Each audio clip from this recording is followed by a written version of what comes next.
అధినేత చంద్రబాబు బెయిల్పై బయటకు వచ్చిన తర్వాత టీడీపీ శ్రేణుల్లో స్పీడ్ పెరిగింది.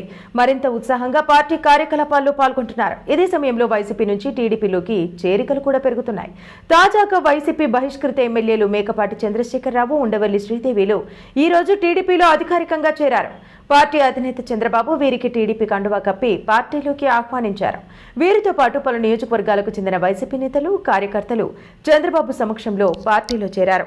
మరోవైపు టీడీపీ జాతీయ ప్రధాన కార్యదర్శి నారా లోకేష్ చేపట్టిన యువగళం పాదయాత్ర మరికొన్ని రోజుల్లో ముగియనున్న నేపథ్యంలో యువగళం విజయోత్సవ సభను డిసెంబర్ 20న భోగాపురం సమీపంలోని పోలేపల్లిలో నిర్వహించబోతున్నారు.